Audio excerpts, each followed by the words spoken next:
하나님의 은혜와 평강이 여러분 심령과 가정 가운데 늘 함께 하시기를 기원합니다.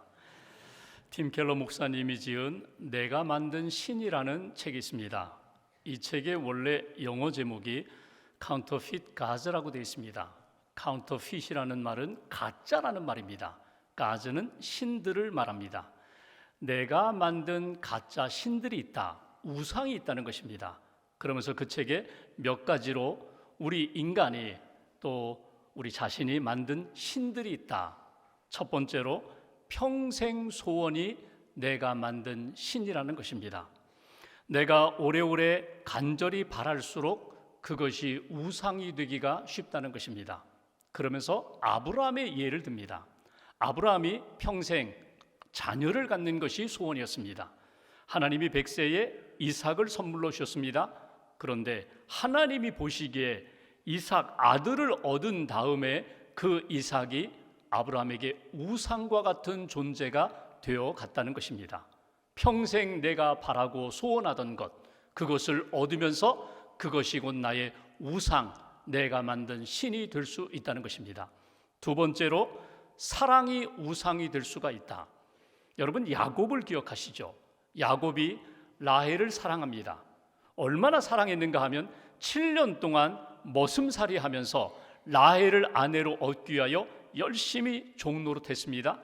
그런데 얻지 못했습니다. 또다시 7년, 그래서 14년 동안 한 여인을 사랑하며 아내로 얻기 위하여 그렇게 열심히 일하여 아내를 얻었습니다. 적어도 사랑에 관한 한 야곱 따라갈 수가 없습니다. 그런데 그의 인생을 보시면 사랑이 곧 자기에게 노예 같은 삶이 되었다는 것입니다. 사랑이 곧 나로 하여금 종된 그런 인생과 같은 여정을 이끌어간다. 여러분, 누구를 사랑한다? 그런데 그 사랑이 때로는 내가 만든 신이 될 수 있다는 것입니다. 세 번째, 돈, 풍족한 소유, 풍족한 소비를 우리는 원하지만 여러분, 많이 벌고 많이 쓴다고 해서 내 영혼의 갈급함 해결할 수가 없습니다. 내 영혼의 문제를 극복할 수가 없습니다. 어떤 순간에 그 돈이 나의 신이 되고 나의 우상이 될 수 있다는 것입니다. 또 하나, 네 번째, 성취, 성공이 우상이 될 수가 있다. 어떤 성공 신화도 인간의 한계를 극복할 수가 없습니다.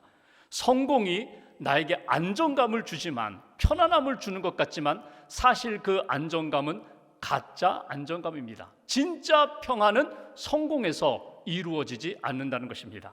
다섯 번째, 권력. 모든 사람들이 권력을 추구하지만 그 권력은 하나님의 것이다. 하나님이 잠깐 맡겨주는 것이다. 권력을 추구하는 그 순간 내 안에 불안과 두려움이 찾아오게 된다. 권력이 내 인생에 내가 만드는 우상이 될 수 있다는 것입니다. 그리고 마지막 한 가지 덧붙여서 가면을 쓴 숨은 신들이 있다. 그것이 곧 문화와 종교라는 이야기를 합니다. 여러분, 복음은 귀한 것입니다. 복된 소식입니다. 구원의 소식입니다. 그런데 은혜 없는 복음, 예수 없는 복음, 구원의 역사를 추구하지만 예수 없이 구원 얻고 십자가의 복음 없이 구원을 얻고자 한다면 그것은 가짜 복음입니다. 가짜 신앙이 되고 가짜 하나님을 만들게 되는 그런 일이 된다. 이렇게 여러 가지로 우리가 만드는 우상, 우리가 만드는 신들이 있다. 이것을 어떻게 식별할 수가 있는가? 내 안에 숨어있는 우상, 내가 만드는 신을 어떻게 분별하고 식별할 수 있는가?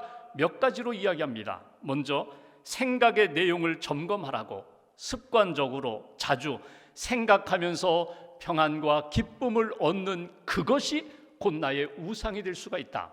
또 하나, 돈을 내가 어디에 많이 쓰는지, 자주 쓰는지, 돈 쓰는 것을 보면 그 쓰는 곳이, 쓰는 대상이 나의 우상이 될 수가 있다. 기도가 응답되지 않을 때 내 마음에 일어나는 반응을 보라는 것입니다. 진짜 내가 하나님을 믿는가? 아니면 하나님을 이용하여 기도하고 있지는 않는가?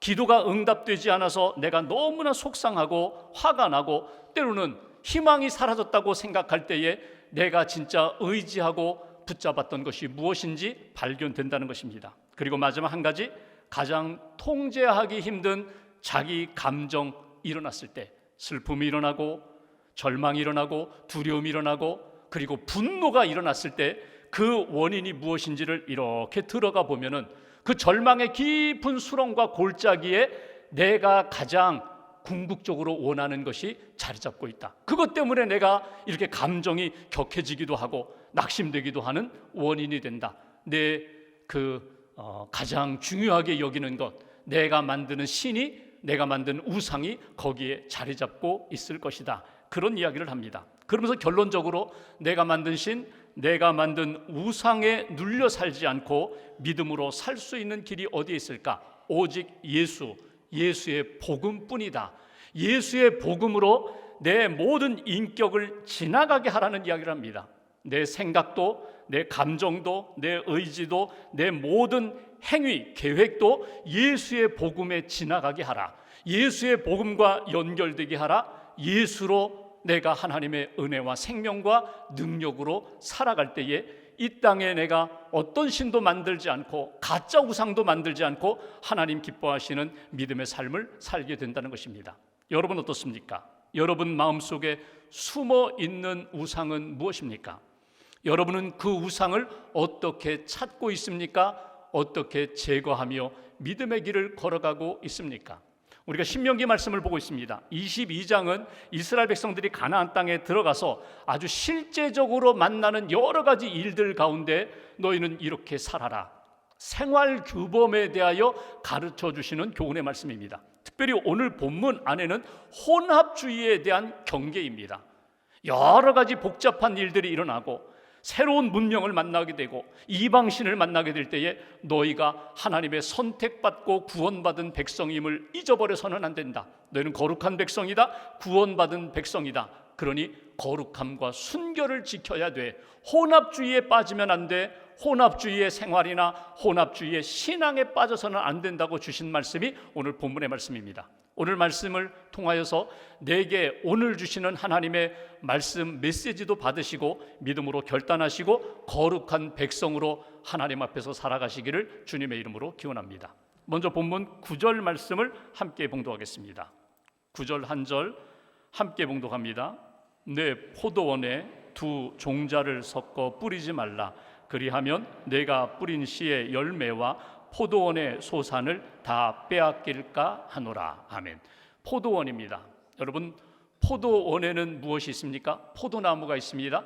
포도 열매가 있습니다. 그런데 포도원 그 안에 포도나무 사이사이에다가 새로운 종자를 뿌려서 열매를 거두고자 하는 그런 일들이 있다는 것입니다.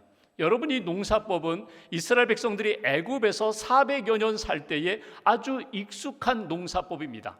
한 밭에다가 두 종류, 세 종류의 씨앗을 뿌리고 여러 종류의 열매를 거두어 들이는 농사법이 애굽의 농사법입니다. 이것을 익숙한 그 농경 문화 속에 살아왔던 이스라엘 백성들이 가나안 땅에 들어가서 너희들이 포도원에다가 이 씨앗 저 씨앗 더 뿌려가지고 더 많은 열매를 거두고자 하는 그런 마음들을 내려놓으라는 것입니다. 쉽게 말하면 욕심 부리지 말라는 것입니다. 하나님이 너에게 주신 포도원 그 밭에서 포도의 열매를 꿈꾸며 최선을 다하며 가꾸면 하나님이 포도뿐만 아니라 너희의 영적 생활도 너희의 일상의 생활도 하나님이 돌보아 주신다는 그런 말씀입니다. 어찌 보면 파종의 문제를 이야기하는 것 같지만 우리의 삶의 영적인 부분도 다르지 않다는 것입니다.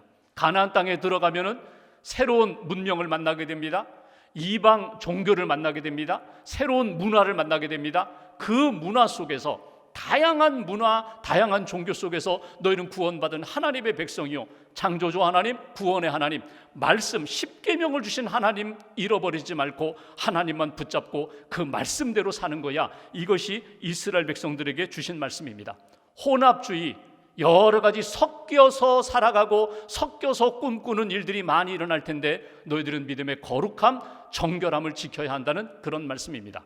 여러분, 씨는 성경 전체를 보면은 예수님의 비유에도 나오는 것처럼 씨앗은 말씀을 의미합니다. 포도원, 밭은 우리의 심령, 우리의 마음, 공동체, 가정과 교회의 그 상태를 이야기합니다. 그러니 말씀을 받을 때 여러분, 우리의 심령 안에 포도나무이신 예수님을 심었습니다. 예수 그리스도와 연결되어 있습니다. 그러면 예수님이 우리에게 주시는 은혜의 열매를 사모하며 살아야 되는데, 예수님이 주시는 열매뿐만 아니라, 포도 열매뿐만 아니라 세상의 열매, 이방의 문화, 인간적인 열매를 사모하면서 함께 꿈꾸는 인생 되지 말라. 이것이 오늘 주시는 메시지예요. 여기에 첫 번째, 우리에게 강하게 주시는 말씀, 믿음의 사람은, 구원받은 백성은 오직 주님만, 오직 주의 말씀만 믿고 사모하며 살아가는 인생이 되어야 한다. 오직 주님만, 오직 주의 말씀만 신뢰하면서 소망하면서 살아가는 믿음의 백성이 되라고 주신 말씀입니다. 세상의 문화, 세상의 방식이 아니라 주님의 뜻, 주님의 말씀을 따라 주님께 집중하면서 그 말씀에 붙들려 살아가는 하나님의 백성이 되라고. 여러분, 교회는 어떤 곳입니까? 여러분 지금 예배당에 오셨어요. 여러분, 예배드리는 이 건물이 예배당입니다. 그리고 예배당 안에서 우리가 기도하고 찬양하고 예배하며 말씀을 듣습니다. 여러분, 우리가 교회예요. 믿음의 사람들이 교회예요.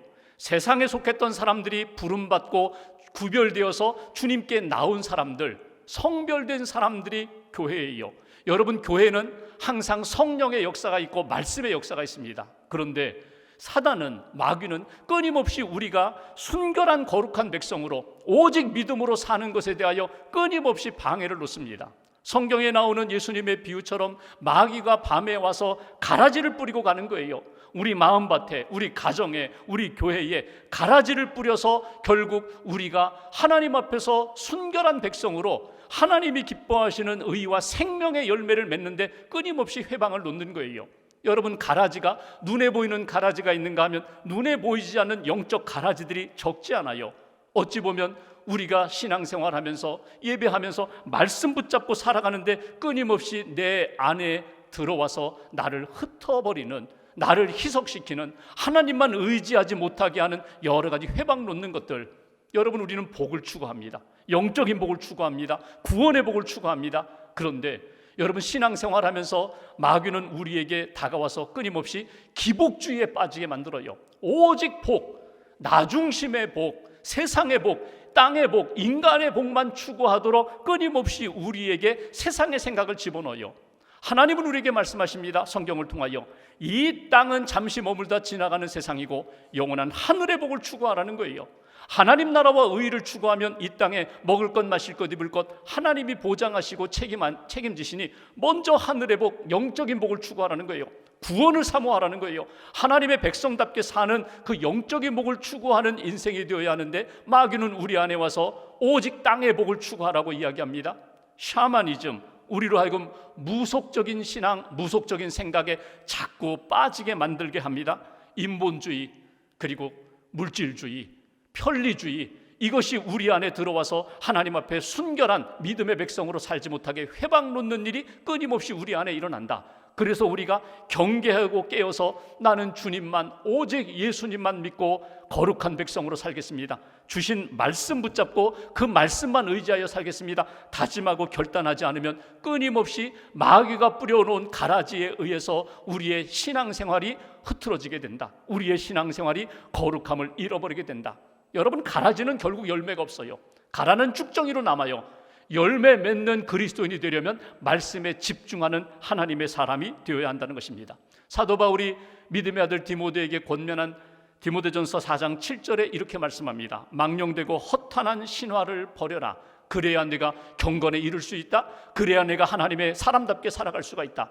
망령되고 허탄한 신화라는 게 뭐예요? 세상 사람들의 이야기예요. 세상의 문화 이야기예요. 우리로 하여금 편리주의에 빠져서 편하게 이 세상에 안주하면서 살고자 그렇게 꿈꾸게 만드는 것, 이 허탄한 신화를, 망령된 신화를 버리고 오직 경건에 집중하라는 거예요. 말씀에 집중하라는 거예요. 그래야 내가 이 모든 어둠의 영들과 싸워 이길 수 있다.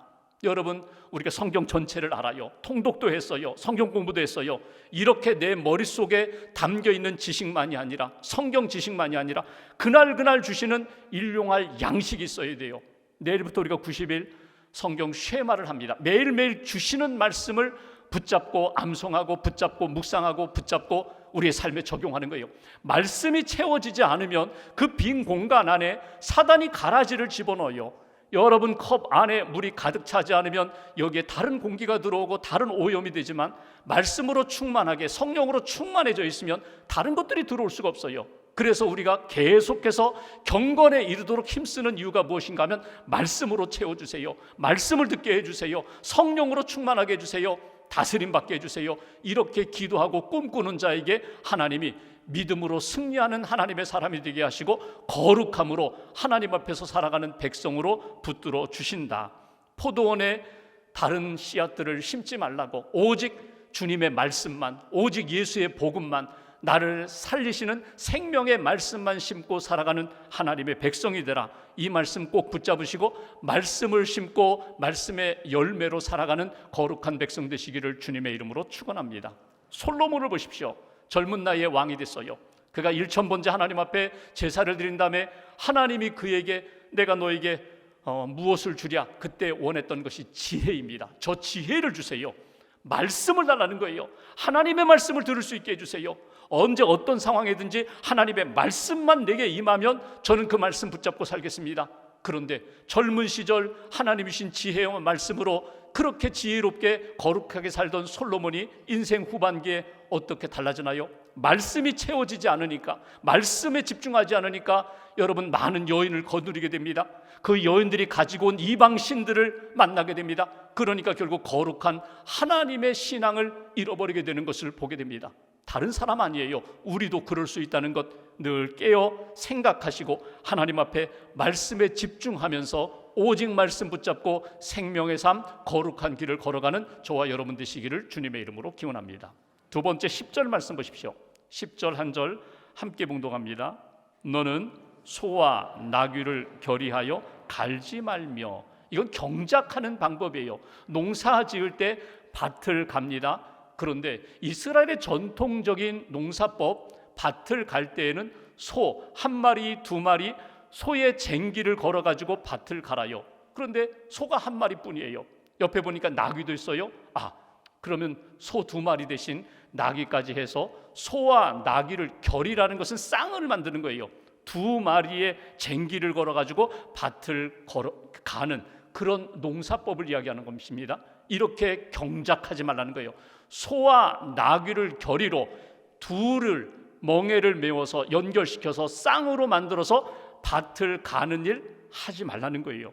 여러분 성경을 보시면 소가 상징하는 것이 있어요. 여러분 소는 가장 대표적으로 구약에 제물을 드릴 때 대표적으로 드리는 제물입니다. 소는 일꾼이에요. 소는 일하는 동물이에요. 농사 짓는데 큰 도움이 되는 동물이에요. 소의 인생을 보면은, 소의 그 삶을 보면요, 소는 하나님이 기뻐하시는 일에 늘 쓰임받는 자리에 머물렀던 것을 보게 됩니다. 반면에 나귀는요, 밭 가는 일을 하는 것이 아니라 여러분 무거운 짐을 지고 가는 그런 동물이에요. 예수님이 예루살렘에 입성하실 때 어린 나귀 타고 예루살렘에 입성하셨잖아요. 짐을 지는 동물이에요. 근데 소와 이 나귀를 결의로 하여 함께 이렇게 밭 갈도록 한다? 여기는 어려움이 있어요. 소와 나귀의 특성이 달라요. 힘도 다르고 보폭도 다르고 능력도 달라요. 이 둘을 하나로 해서 밭을 가는 것 하지 말라는 거예요. 인간적인 생각으로 보면은 한 마리 소보다는 그래도 나귀가 조금이라도 힘을 보태겠지라고 생각할지 모르지만 여기에는 영적인 의미가 있습니다. 농사 짓는 법에 대하여 말씀하시면서 영적인 삶에 하나님이 거룩하게 구별하신 것과 거룩하지 않은 것들 분별할 능력이 우리에게 있어야 된다. 성경에 나오는 정한 짐승, 부정한 짐승 하나님께서 정해주시고 이것은 먹어라, 이건 먹지 말아라, 이것은 이렇게 이용해라, 저거는 저렇게 이용해라, 말씀 주신 그 뜻을 따라서 하나님의 기준을 따라서 믿음의 길을 걸어가는 거야. 여기에 중요한 핵심 포인트는 여기에 있습니다. 여러분 하나님의 사람으로 거룩한 백성으로 살아갈 때에 내가 혼자 하기 힘드니까 사람들의 도움을 받아야지, 사람들과 함께 해야지. 누구와 함께 하라고요? 믿음의 사람과 기도의 사람과 하나님 앞에 비전을 품고 있는 사람과 은사를 주셔서 함께 협력하면서 주의 일을 감당할 그 사람과 동력하는 것이 필요하다는 거예요. 사람만 많이 붙여서 여러 사람이 모여서 함께 어울려 한다고? 아니에요. 오히려 그것이 하나님의 선한 역사에 도움이 안 될 수가 있다는 거예요. 그래서 오늘 우리가 두 번째 이런 메시지를 오늘 본문에서 찾아 올립니다. 믿음의 사람은 내가 주님의 일을 할 때에 믿음의 동역자와 함께 주의 일을 감당해야 된다. 믿음의 동역자, 소는 두 마리가 결의가 되어서 멍에를 메고 함께 밭을 갈 때에 능률이 일어나고 소에게도 힘이 되는 것처럼 우리가 신앙생활하면서 주님 내게 주신 믿음의 일들이 있어요. 여러분, 소에 대해서 이야기할 때 바울은 그렇게 했습니다. 믿음의 동역자들, 하나님의 일을 감당하는 사역자들을 동물로 비유한다면 소로 비유를 했습니다. 우리가 하나님 앞에서 주님의 일을 감당할 때에 내게 주신 이 일터뿐만 아니라 내게 섬기라고 하신 사역의 자리뿐만 아니라 마지막에는 내 삶을 다 드려서 하나님 앞에 내 모든 인생을 드리겠습니다. 마치 소처럼 주님의 일을 신실하게 감당하겠습니다. 누구와 함께? 믿음의 동역자들과 함께 신실하게 그 사역을 감당하라고. 조금 더 깊이 들어가 보면은 여기에 주신 말씀, 여러분, 여기 정한 짐승이 있고 부정한 짐승이 있어요. 거룩한 정한 짐승은 이스라엘 백성, 하나님의 선택받고 구원받은 백성을 의미할 것이고, 여기 부정한 짐승은 이방인들을 의미할 것입니다. 하나님이 이렇게 말씀하세요. 가나안 땅에 들어가면 새로운 문명을 만나게 될 것이고 문화를 만나게 될 것이고 새로운 사람들을 많이 만나게 될 텐데, 하나님의 백성은 이방 사람과 결혼하지 말아라, 통혼하지 말라는 거예요. 여러분, 무엇을 의미합니까? 통혼이라고 해서 이방 사람과 결혼하지 말라고 해서 혈통적인 의미도 있지만 이건 신앙적인 의미예요. 하나님을 모르는 백성, 하나님을 부정하는 백성, 영적으로 하나님의 구원의 역사를 체험하지 않은 백성과 함께 가기가 어렵다는 거예요. 특별히 사역의 분야에서 하나님이 나와 함께 멍에를 메고 주의 일을 감당할 사람, 믿음의 반려자, 믿음의 동반자, 믿음의 동역자, 누구와 함께 가야 되는가? 믿음의 사람들과 함께 주의 일을 감당하라고. 사도 바울이 고린도후서 6장 14절에 이런 말씀을 줍니다. 너희는 믿지 않는 자와 멍에를 함께 매지 말라. 믿지 않는 자와 멍에를 매지 말라. 상종하지 말라, 어울리지 말라. 여러분, 그 의미가 아닙니다. 우리가 사회생활하다 보면 직장에서 믿지 않는 사람도 만날 수 있어요. 예수 믿지 않는 그런 친구도 만날 수 있어요. 얼마든지 어울리고 얼마든지 교제할 수 있어요. 그런데 주의 일을 하는 멍에라는 게 뭐예요? 이거는 소의 어깨에 메어서 이건 일하는 자리거든요. 주님의 일을 감당할 때에, 평생 주님을 위하여 내가 헌신하고자 할 때에 믿음이 없는 사람들과 함께 멍에를 매기가 쉽지 않다는 거예요. 여러분, 저는 이 말씀 묵상하면서 그 말씀이 마음에 와닿았어요. 예수님이 우리를 부르십니다. 수고하고 무거운 짐지자들 다 내게로 오라, 내가 너희를 쉬게 하리라. 내 멍에를 메고 내게 배우라. 내가 주님께 믿음으로 나오면요, 주님이 내 안에 오셔서 나와 함께 멍에를 함께 메어주세요. 이미 내가 믿음으로 고백하는 순간 주님이 나와 함께 계세요. 그러면 내가 주님과 함께 멍에를 메고 주의 길을 걸어가는데, 십자가의 길을 걸어가는데, 오늘 내가 함께 이 주님의 일을 감당할 친구가 있어요. 동역자가 있어요. 배우자가 있어요. 누구와 함께 멍에를 메어야 돼요? 누구와 함께 사역해야 돼요? 믿음의 사람. 내가 예수님을 고백한 것처럼 그도 예수님을 고백하고 주님과 함께 십자가의 길까지 걸어갈 수 있는, 사역할 수 있는 그 믿음의 사람들과 함께 동역하는 것, 이것이 하나님이 기뻐하시는 거룩한 백성의 모습이라고. 구약에 아합 왕이 있습니다. 능력이 있어요. 그런데 이세벨이라는 여인과 결혼했어요. 이세벨은 시돈 왕의 딸입니다. 공주예요. 이방 나라 왕의 딸이에요. 그런데 결혼하는 그 순간부터 이방의 문화가 들어옵니다. 이방의 종교가 들어옵니다. 그러니까 아합 왕이 그 다음부터는 자신뿐만 아니라 이스라엘 백성 전체가 우상을 섬기는 나라가 되어버려요. 엘리야 선지자가 그렇게 말씀을 전하고 깨우치고 불로 응답받는 사건을 받았음에도 불구하고 아합 왕이 돌이키지를 못하게 됩니다. 여러분, 누구와 함께 주의 길을 걸어가느냐, 누구와 함께 동역하느냐, 기도 제목이에요. 하나님, 믿음의 사람 만나게 해주세요. 기도의 동역자 만나게 해주세요. 사역할 때에 함께 주님과 멍에를 메고 힘써 주의 일을 감당할 수 있는 그런 동역자 만나게 해달라고. 그리고 믿음의 동역자와 함께 기쁨으로, 감사함으로 주의 사역을 감당하는 것, 이것이 하나님의 거룩한 백성이라고 우리에게 가르쳐 주십니다. 한 가지 더 보면 11절 말씀 보실까요? 제가 봉독합니다. 양털과 배실로 섞어 짠 것을 입지 말지니라. 양털과 배실로 섞어 짠 옷감으로 만든 옷 너희는 입어서는 안 된다. 딱 그 맛이에요. 근데 성경을 보시면 양털과 배실로 짠 옷을 입는 사람들이 있어요. 누군지 아세요? 제사장들입니다. 제사장들은 양털과 배실로 짠 옷을 입어요. 하나님 앞에 구별된 사람이 이 옷을 입어요. 그럼 보통 사람들은 제사장의 옷을 함부로 입지 말라, 이런 의미도 되고요. 또 하나, 섞어 짠 옷감을 하나님은 별로 원하지 않으세요. 순결한 백성으로 순수하게 하나님 앞에 우리의 일상생활과 우리의 문화, 심지어 의복 문화까지도 하나님 앞에 오직 거룩함으로 하나님 앞에 계획하고 살아가는 것을 하나님이 원하신다는 거예요. 그런데 12절 더 중요한 말씀이 있습니다. 의복 문화에 있어서 12절 함께 봉독합니다. 너희는 너희가 입는 겉옷에 내 귀에 술을 만들지니라. 아멘. 내가 입는 겉옷에 술을 만들라는 거예요. 여러분, 이 술이 뭘까? 옷술이거든요.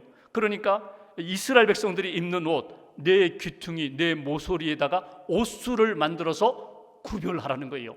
이 말씀에 대한 조금 더 자세한 설명이 어디에 나오는가 하면 민수기 15장에 나옵니다. 민수기 15장을 한번 보십시오. 37절 이하의 말씀 제가 봉독합니다. 여호와께서 모세에게 말씀하여 이르시되 이스라엘 자손에게 명령하여 대대로 그들의 옷단 귀에 술을 만들고 청색 끈을 그 귀에 술에 더하라. 39절 같이 봉독합니다. 이 술은 너희가 보고 여호와의 모든 계명을 기억하여 준행하고 너희를 방종하게 하는 자신의 마음과 눈의 욕심을 따라 음행하지 않게 하기 위함이라. 아멘. 이스라엘 백성들에게 너희가 겉옷을 입을 때 술을 만들라는 거예요. 내 모서리에다가 마지막 끝단에다가 술을 만들라. 술을 만든 이유가 있다는 거예요. 그것으로 너희가 하나님의 거룩한 백성됨을 너희 자신도 그리고 하나님 앞에서도 사람들에게도 나타나도록, 보이도록, 확인되도록 옷에 술을 만들라는 거예요. 근데 여기 보시면 그 옷을 입을 때 겉옷, 술을 매단 그 겉옷을 입을 때마다 무엇이 기억난다고요? 계명이 기억나도록, 하나님의 말씀이 옷을 입을 때마다 보여지고 느껴지고 깨달아지도록, 잊혀지지 않도록 술을 만들라는 거예요. 여러분, 이스라엘 백성들 이 술이라는 단어가 히브리어로 치치트입니다. 치치트라는 말이 옷술인데 이스라엘 히브리어는요, 그 알파벳마다 숫자가 있어요. A, B, C, 1, 2, 3 그것처럼 알렙, 베트, 기멜 그 숫자가 있거든요. 1부터 10, 10, 20, 30, 100, 400 다 이 알파벳마다 그 숫자가 있는데 치치트라는 단어, 그 알파벳에 부여된 숫자를 다 합산하면 치치트 하면 딱 이스라엘 백성들은 딱 떠오르는 숫자가 있습니다. 613. 치치트는 613 이게 떠올라요. 여러분, 613 하면 어디서 한번 들어본 기억이 있으시죠? 하나님께서 십계명 율법을 주실 때 무엇 행하라, 무엇 하지 말라, 계명의 그 숫자가 613가지입니다. 그래서 치치트 술을 볼 때마다 그들은 무슨 생각을 하냐면 하나님의 율법, 하나님의 명령, 하나님의 말씀, 계명을 생각했다는 거예요. 오늘 하나님이 이렇게 말씀하십니다. 너희들이 겉옷을 입을 때마다 술을 달아라. 술을 볼 때마다, 겉옷을 볼 때마다 무엇을 기억하라고요? 하나님의 계명을 기억하라. 40절 말씀 한번 보십시오. 40절 제가 봉독합니다. 그리하여 너희가 내 모든 계명을 기억하고 행하면 너희의 하나님 앞에 거룩하리라. 말씀을 기억하면, 옷 문화입니다. 의복 문화인데 옷을 입고 벗을 때마다 무엇을 기억나게 해주신다고요? 말씀을 기억나게 해주신다는 거예요. 내가 지금 하는 모든 일들이, 내 삶의 모든 여정이, 내 삶의 문화가 하나님의 말씀 앞에서 부끄럽지는 않은가? 거룩한가? 늘 점검하면서 살도록 이렇게 점검하면서 살아가라고 주신 말씀입니다. 옷은 우리의 행위를 나타납니다. 우리의 행실을 나타냅니다. 옷을 입고 옷을 벗을 때마다 하나님이 말씀으로 지금 나를 보고 계신다는 것 잊어버리지 말아라. 여기에 세 번째 주시는 메시지가 있어요. 여러분, 우리의 문화 속에서, 우리의 일상생활 속에서 주님의 계명을 기억하고 주님의 계명을 따라 살아가는 인생, 이것이 거룩한 하나님의 백성의 모습이다. 내가 그렇다는 거예요. 하나님의 사람으로서 내가 무엇을 하든지 말씀에 비추어서 내가 부끄럽지는 않은가, 거룩한가, 순결한가 점검하라는 거예요. 여러분, 이것은 의복 문화이지만 여러분 마음의 끝단도 마찬가지입니다. 언어의 끝단도 마찬가지입니다. 우리의 행실의 마지막 끝단도 마찬가지입니다. 거기에 계명이 있어요. 수를 달라 하나님의 말씀을 연결시켜서 내 말이, 내 생각이, 내 감정이, 내 행실이 하나님의 말씀과 어긋나지는 않았는가 점검하면서 살아가는 인생, 그 인생을 오늘 40절 말씀처럼 거룩하게 하리라. 하나님이 구별해 주시리라. 하나님이 성별된 사람으로 붙들어 주시리라. 이것이 주시는 메시지예요. 오늘 성경 전체는 혼합주의에 대한 경계입니다. 여러분 신앙생활하면서 끊임없이 혼합하고자 하는 마음이 우리 가운데 일어날 때가 있어요. 예수님도 붙잡고 세상도 붙잡고 영적인 복도 받고 물질의 복도 받고 사람들에게도 좋게 하고 하나님에게도 좋게 하고, 그런데 먼저 우리가 주목할 것이 있습니다. 하나님 먼저, 말씀 먼저, 하나님의 뜻대로 살아가는 인생 가운데 하나님이 필요한 것 채워주실 것, 하나님이 필요한 것 우리에게 허락해 주실 것입니다. 하나님 앞에서 농사를 짓든지 아니면 어떤 사역을 하든지 아니면 내 삶의 모든 문화 속에 하나님 그리고 그 말씀이 살아있는 거룩한 백성으로 살아가야 된다. 구약에 요시아라는 왕이 있어요. 열왕기하 22장에 보면 8살의 왕이 되어서 31년 동안 유대 땅을 다스리는 사람입니다. 그 2절에 보면 이런 말씀이 있어요. 요시아는 다윗의 믿음, 다윗의 정직함을 따라간 사람이다. 많은 왕들이 있었지만 하나님 마음에 합한 왕들은 사실 몇 명 안 돼요. 그 중에 다윗처럼 하나님의 사랑을 받고 하나님의 뜻대로 말씀으로 살아간 왕이 요시아라고 말합니다. 그가 잘한 게 있어요. 그가 어느 날 하나님 앞에서 율법 책을 발견하게 됩니다. 그리고 말씀을 이렇게 보니까 자기 그리고 나라가 하나님의 뜻대로 제대로 살지 않고 있어요. 회개하면서 그가 우리가 우상을 섬겨왔구나, 예배가 잘못됐구나, 우상의 예배가 되었구나. 그래서 우상을 다 척결하고 예배를 회복하고 하나님의 말씀으로 돌아가자는 정신, 영적인 개혁을 합니다. 종교 개혁을 합니다. 하나님이 그것을 기뻐하셨다는 거예요. 여러분, 우리가 이렇게 거창한 개혁이 아니더라도 여러분 내 삶에 신앙의 개혁이 필요해요. 말씀 붙잡고 내 삶에 하나님 보시기에 아름답지 못한 것 버리는 결단이 필요해요. 붙잡는 결단이 필요해요. 믿음으로 순종하는 결단이 필요하다는 거예요. 마틴 루터가 종교 개혁하면서 외친 구호가 있습니다. 오직 믿음으로, 오직 하나님 믿음으로, 오직 은혜로, 하나님의 은혜로, 오직 말씀으로, 내게 주신 하나님의 말씀으로 구원받고 믿음의 삶, 거룩한 삶을 살게 된다고. 우리는 다 왕같은 제사장이라고. 하나님 앞에 거룩한 백성 되어서 하나님의 뜻을 이루는 길을 걸어가야 된다고. 오늘 하나님의 말씀을 통하여 우리 각자에게 주신 마음과 말씀을 딱 붙잡으시고 하나님 앞에 거룩하고 순결한 백성으로 주님 앞에 기쁨이 되는 주님의 뜻을 이루는 삶을 살아가시기를 주님의 이름으로 기원합니다. 기도하겠습니다.